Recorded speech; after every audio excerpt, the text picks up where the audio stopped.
Welcome to True Health Tuesday, and the truth will set you free.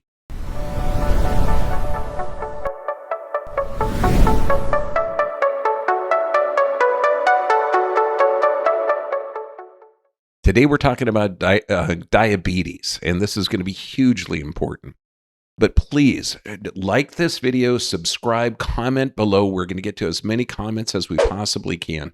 But share this vital information. Subscribing to my channel will help the channel grow and help us get this information out, and we can change the world with this. So let's get into diabetes. Now, this was stimulated by a True Health Tuesday question by Grandal for recently been diagnosed with type 2 diabetes. I need to lose weight, but I'm having to get gel injections in my knee, bone-on-bone pain. Pain is a big indicator. I feel like a medical nightmare. I'm 66. The Watchman was suggested because I'm Xarelto and Plavix, both blood thinners, and with a heart catheter and a stent. That means that this person's Grandal has been exposed to a lot of toxic foods damaging the arteries. So let's look at the types of diabetes. Now, normal, healthy, you eat food. Your body is going to break down the amino acids to proteins, fatty acids to fats, and carbohydrates to usable sugars. And glucose is the main energy source of the body. And the pancreas goes in, is secreted by the pancreas, insulin. And this is going to cause the body to utilize that glucose. And now in type 1 diabetes, there's not enough insulin in order to allow the glucose to go into the cells to be utilized as energy. And so this is why the blood gets thick and there's a lot of damage to the structures. Now in type 2 diabetes, which used to be called adult onset until kids started to get it, there's plenty of insulin, but it's like there's almost a blood poisoning where there's too much glucose in the blood. Now insulin's job is to knock on the cell door, the cell opens up and glucose rushes in. In insulin-resistant diabetes, there's plenty of insulin, but the cells aren't accepting the new glucose because it's literally too much glucose in the blood. Now, when we look at how the body works, let's look at insulin and glucagon. Now, the pancreas, based on food coming in, is going to secrete the insulin. And this is going to either store the excess glucose in the liver or it's going to be utilized by the muscles.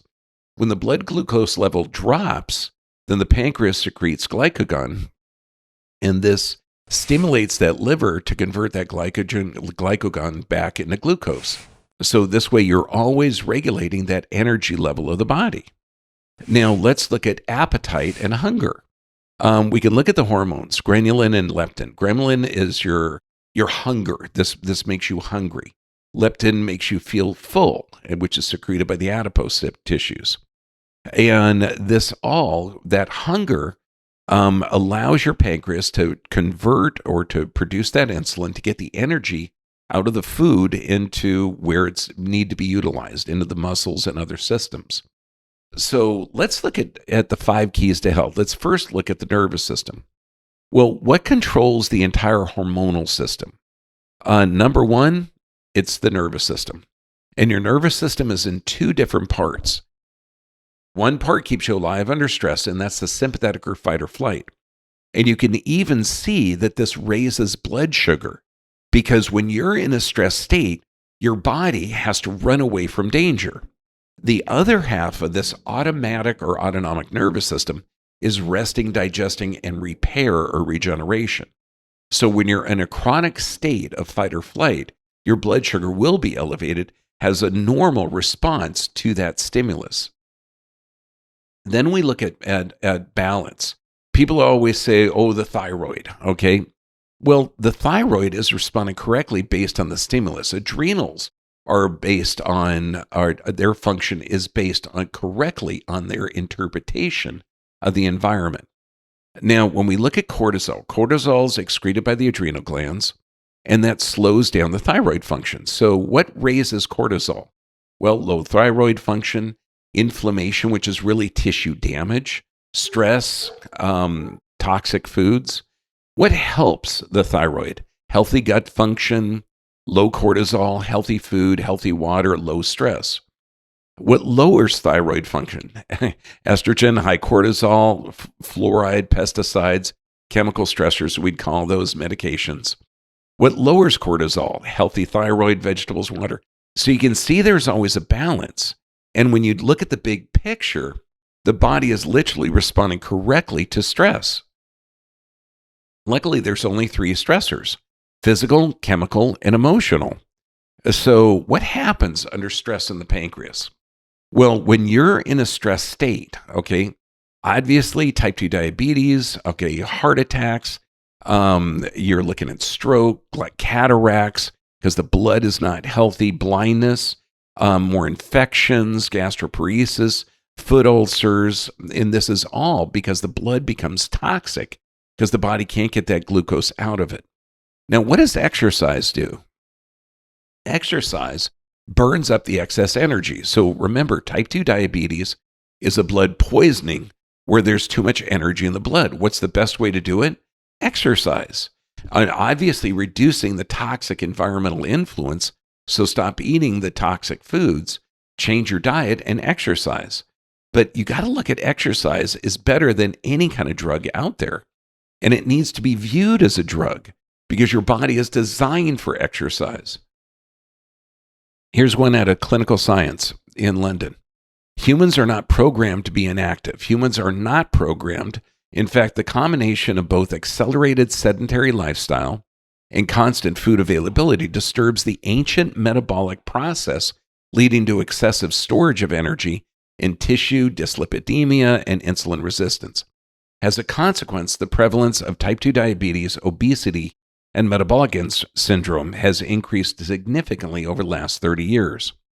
So we have this hunter-gatherer body. We are designed to move. I love this out of the Journal of the American Medical Association. Quote, prolonged TV viewing was associated with an increased risk of type 2 diabetes, cardiovascular disease, and all-cause mortality.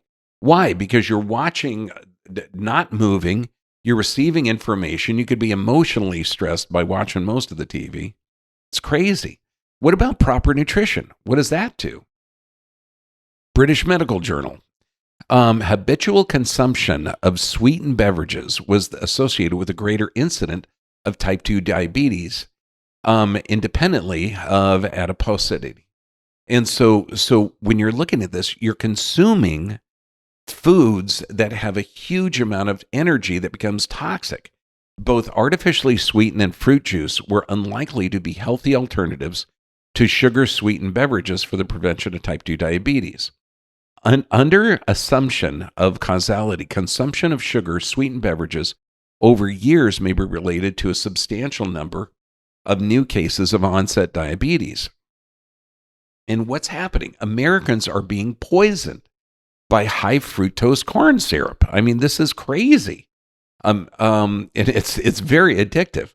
Processed foods such as soft drinks, salad dressings, commercially produced cookies, cakes, breakfast cereals, brand names. This high fructose corn syrup massively elevates blood sugar, and it can overwhelm the pancreas. When you're looking at Global Public Health 2012, diabetes prevalence was 20% higher in countries with a higher availability of high fructose corn syrup compared to countries with low availability. These results suggest that countries with higher availability of high fructose corn syrup have a higher prevalence of type 2 diabetes and independent of obesity. Yeah, it's a blood poisoning. The new definition of type 2 diabetes, I love this. The classic classification of diabetes has a failure to metabolize carbohydrates as traditional classification that originated in the 19th century. Type 2 diabetes is a failure of the body to metabolize fats and oils properly. So what's the solution? The solution to repair the faulty blood sugar system, what do you have to do? Get healthy fats. None of the cottonseed oils, none of the canola oils, healthy fats such as fresh flax oil, and I mean fresh ground, because flax oil can acidify quickly. Healthy fish from fatty fish like anchovy, mackerel, sardine, cod liver oil.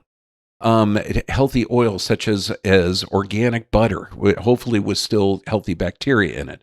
Coconut oil, olive oil, clean animal fats. Eliminate the cheap junk oils. No processed food, no packaged food. I tell patients, man, your diet is going to be the same as your great-great-grandparents, right? Why? Because it was only organic, healthy, and good. And make sure you get a healthy plant-based mineral supplement. And then to control your blood sugar manually during the recovery cycle, start checking your blood sugar. Eat smaller meals. Look at walking after you eat, okay? And avoid all sugars and all alcohols because, again, it taxes the sugar processing or glucose processing aspects of your metabolism. And eliminate toxic foods. Eliminate anything your grandparents wouldn't recognize. No cottonseed oils, no canola oil. Permanently remove the cheap junk fats, the oils, processed foods, and restaurants. And just don't go to restaurants that produce that type. Now, for the last 50 years, the nutritional recommendations of a high complex carbohydrate diet, low saturated fat diet, American Dietetic Association, American Heart Association, and American Diabetes Association, completely horrible recommendations. Most of the complex carbohydrates, such as potatoes, rice, pasta, cereals, breads, rapidly convert into sugar, and the excess glucose rapidly turn into the long-chain saturated fatty acids. With that recommendation, the incidence of diabetes and obesity has skyrocketed and become one of the worst worldwide epidemics the world has ever seen. Here's the big one. The main purpose of insulin is to not lower blood sugar. No. So cutting the carbs, you cut insulin. You ease the pressure on the pancreas. Insulin's role is not to lower blood sugar. It's to take the energy out of the blood and either store it in the liver or utilize it. Insulin lowers glucose as a side effect of entering in to storing it or utilizing it. A smaller balance of glucose is stored as starch, called glycogen, in our body. The majority is stored as fat. I encourage you to look at the movie Simply Raw and look at Gabriel Cousens' work. There is a cure for diabetes. Cure for diabetes? What? Cure? Okay, and here you go. Conventional wisdom calls it incurable, but Dr. Gabriel Cousens counters this with his breakthrough book. And check out the video, Simply Raw. A 3-week plan for reversing the negative genetic expression of diabetes to a physiology of health and well-being. Dr. Cousens' method, widely tested and famous from his Tree of Life centers, to reset the DNA through green juicing fasting, 100% organic, nutrient-dense, vegan, low glycemic, low insulin scoring, and high mineral diet of living foods in the first 21 days, so 3 weeks.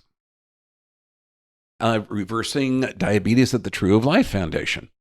Diabetes recovery program is medically supervised based on 35 years of experience of treating diabetes naturally. Of the 110 participants who have thus far participated in the program, listen to this, 60% of the non-insulin dependent diabetes, type 2 diabetics, were off of oral medications within 3 weeks. That's 21 days, with fasting blood sugar levels of less than 100. 28% of the insulin dependent diabetes, type 2 diabetics, reverse their diabetes after 3 weeks with no insulin and a fasting blood glucose sugar of less than 100. 100% of the pre-diabetics were healed. Interesting. So is it a disease if you change your diet and it goes away? Or is the body adapting to stress? Now let's look at sleep. Sleep is the most important aspect. This is when your ecosystem shuts down and you regenerate. It increases wound healing, activates your immune system, maintains emotional balance. Your brain restores its supply of adenosine triphosphate, ATP, secretion of growth hormones. You're looking at clarity and retention of memory. Higher cognitive function, prevents chronic diseases. Now, we're in a chemical society. Drugs that affect sleep, all blood pressure drugs, beta blockers, ACE inhibitors, diuretics, appetite suppressant drugs, antacid drugs, ADD, ADH drugs, corticosteroids, analgesics, sedative medications. That's right. The medications used for sleep negatively affect sleep. Antihistamines are incredibly dangerous. asthma drugs. So what's the solution? Well, you got to reduce the stressors, and there's only three: physical, chemical, emotional stress. Improve your sleep environment. So look at sleep as sacred. This is tissue regeneration time. That's what I tell my patients. Get a regular sleep schedule. Now, optimal human function, they're looking at higher disease rates at 9 hours or more sleep or 5 hours or less. Optimal human function is 6.5 to 7.5 hours. We put people on a 21-day, 3-week long, limiting their sleep to 6 hours a night, but by preparing their mind for sleep. Exercise regularly. Look at emotional freedom technique. Look at our sleep restriction videos. They're amazing. But because you've got to know your body goes through these 90-minute sleep cycles where when you complete that, your eyes open. So you have to have night shades. It has to be super dark. Check out our sleep restriction videos. Now, prayer and meditation. Meditative breathing, 4-7-8. Sit up nice and straight. Why? This changes the influence to the cerebellum. Place the tip of your tongue on the back of the front of the teeth through the entire breathing process. Breathe in silently through your nose. 1, 2, 3, 4. Hold it for a count of 7, and then breathe out to a count of 8. 1, 2, 3, 4, 5, 6, 7, 8. And do this, okay? And I recommend when you're breathing out, breathe out gratitude. Breathe out love, okay? So that your body can start to develop that energy. Remember, you master your emotional health, you're going to change your physiology. Breathing, and I'm talking diaphragmatic, breathing consciously, reduces mental and physical fatigue, improves blood circulation. When you're diaphragmatic breathing, it helps the parasympathetic, your gut function, it helps move the lymph. It helps eliminate toxic waste, respiration, perspiration, bowel movements, and urination. Those are the detox pathways. And toxic CO2 is eliminated through this. This is why we put the 5 keys to health. So in here, okay, I was taught by Sylvia Ashworth, Dr. Ashworth's grandson, Carl Cleveland II. And let me tell you, she was diagnosed 1907 to raise her 4 kids with severe health problems: valvular heart trouble, diabetes, dropsy, and cystic tumors. She related to her grandson, my instructor, philosophy, that diabetes had produced severe ulcerations on her legs, which she kept wrapped in gauze. Many years later, she would recall the foul odor that these ulcerations produced, and that the toes of one foot had turned purple. The surgeons at the local hospital decided against amputation because Mrs. Ashworth was not suspected to survive more than 3 to 4 months without the operation. And so here's her grandson. It isn't written down on here, but she took a 4-day horse and buggy ride over to this guy's office because a neighbor suggested a chiropractor. She said, "What's that?" "I don't know. They heal people." And so he goes there. He identified mid-dorsal, which is the area that supplies the pancreas. She rented the room above his office. And the way my Dr. Carl Cleveland II told me that within 2 weeks, blood supply returned to her legs, and then her blood sugar normalized after about a month. Let's go on to read this. Her recovery was thorough. She apparently never suffered the effects of diabetes again, ate whatever she pleased. Miss Ashworth was inspired by her own recovery to devote her life to chiropractic. She mortgaged the 80-acre farm to raise the funds and moved herself and 2 of her 4 kids to Davenport, Iowa. She earned her doctorate in 1910, and at age of 35, the future, and she's called the grandmother of chiropractic, began her professional career. This woman is a rock, and it's brilliant to see history like this, and God bless Dr. Carl. He was amazing. Here's a patient, and what you're looking at here is a horrible leaky gut. Now, 1.5-year-old, we call him Tommy, vacuum extraction. So that means that they pulled the head out with a vacuum. So that's going to put the body under stress. After the house was tented for mold, okay, so this is, again, a toxin that's designed to kill a mold.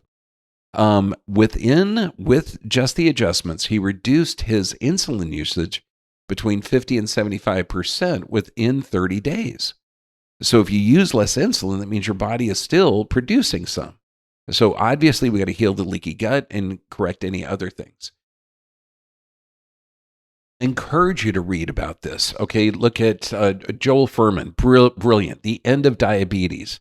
Obviously, Dr. Gabriel Cousins, Dr. Bernstein, Diabetes Solution. And this is all changing the diet, not eating toxic, poisonous foods. Now, please post your comments below. We'll get to as many as we can. And obviously, we got to divide them up and we'll get to them as soon as we can. But realize that type 2 diabetes, which is 95% of all diabetics, is a blood poisoning issue that can be corrected. God bless you, everyone. Stay healthy, my friends, and we're going to get to as many questions as we possibly can. I love you. God bless you.